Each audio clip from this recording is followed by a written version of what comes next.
Sita and Rama. Sita, an avatar of the goddess Lakshmi, was born from the earth and adopted by the wise and enlightened King Janaka.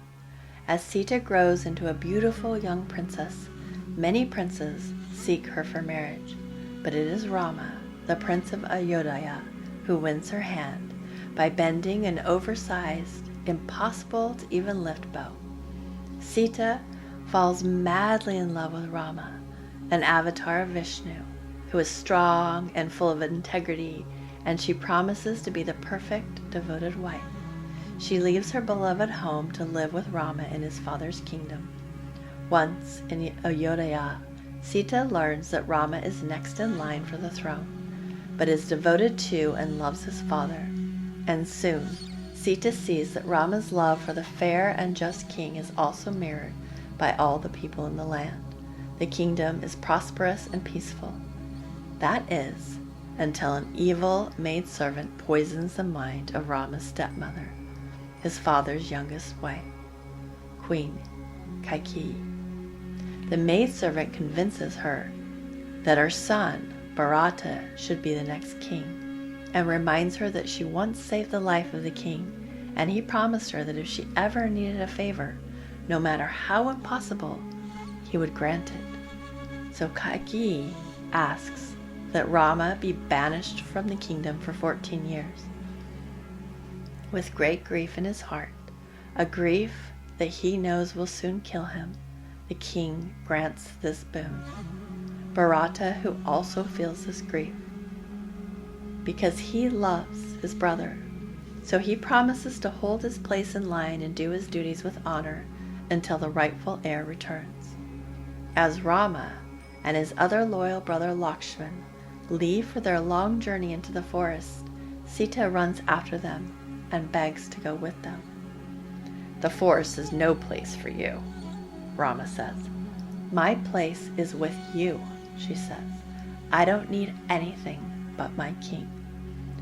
Rama, Sita, and Lakshman make a home deep inside the woods, far away from the kingdom. One day, while Rama is foraging for food, a demoness falls in love with him, but he rejects her. She runs to her brother, the demon king Ravana, and begs him to steal Sita so she can have Rama. He is delighted, as Sita is known for her beauty and grace, and he would be overjoyed to have her as a wife. He sends his magician to the forest, and this dark wizard turns himself into a lovely deer.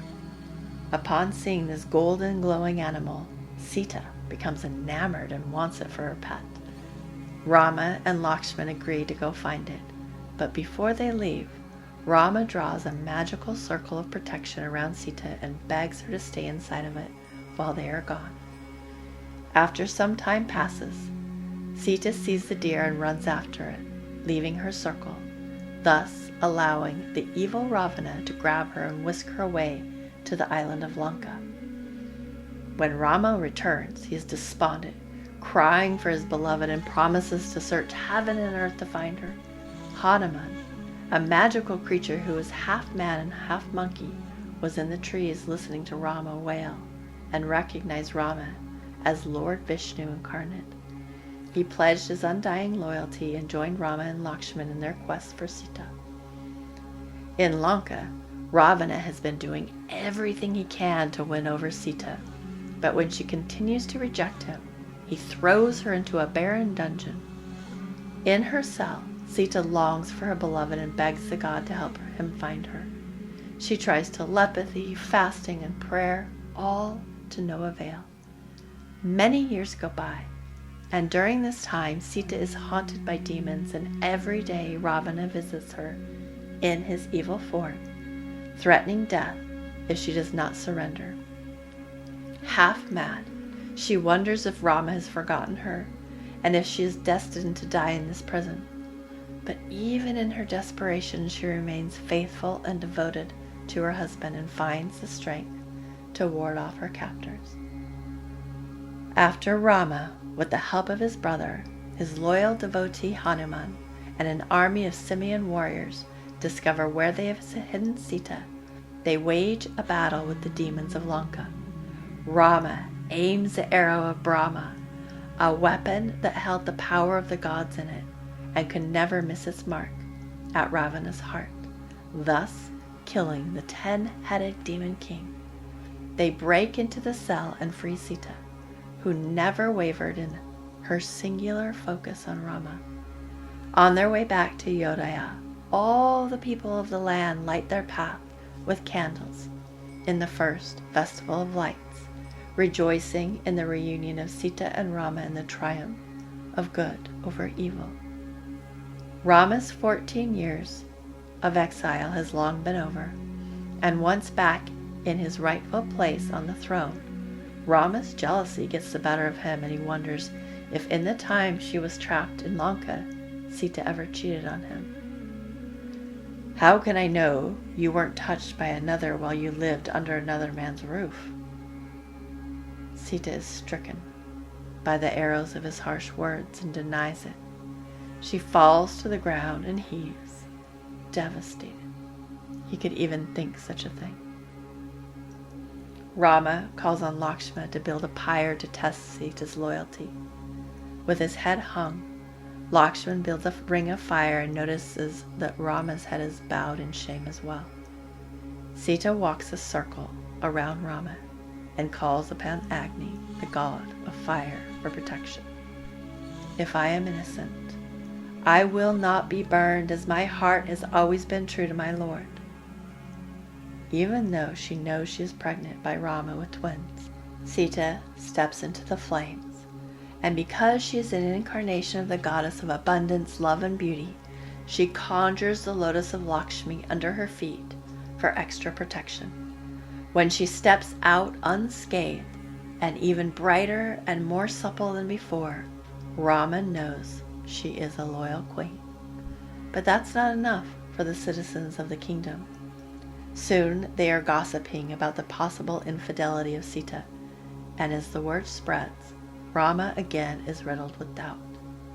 Sita knows what must be done. She understands her fate, and she must, as an earth goddess, return to the land and to the people. In the middle of the night, she packs her bags, telling only Lakshmana, her loyal friend, where she is going. She walks down to the river and calls upon the water devas to lead her to a place where no one will know who she is. Sita finds a modest home and lives in exile. She devotes herself to raising her children and healing and helping those in need. Years later, while in the forest, Rama meets his sons, who have become excellent archers. Rama decides to take Sita back. When she steps back into the palace that was once her home and stands before Rama on his throne, she invokes the earth goddess. She said, "If I have lived in alignment and been faithful and true to Rama with all my heart, may the sweet earth take me back to the place where I began. Earth Mother, take me home." With those words, a large throne rose up from the earth and caressed and enveloped Sita and returned her back into the ground.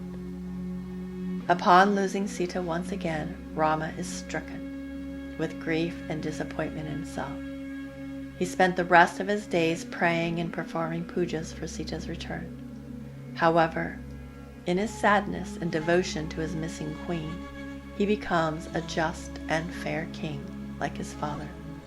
Rama never took another wife, and at the end of his life, his loyal subjects all said, "Rama, you only love Sita. We wish we would have all had your love." Rama looks at them and says, "In this life, I was only for Sita, and in my ego I failed her. For she who returned to the earth and holds all in her heart is the true master. I will learn from her and see the goddess in all." And in his next life, he vowed to incarnate as Lord Krishna, the 8th avatar of Vishnu, beloved of many.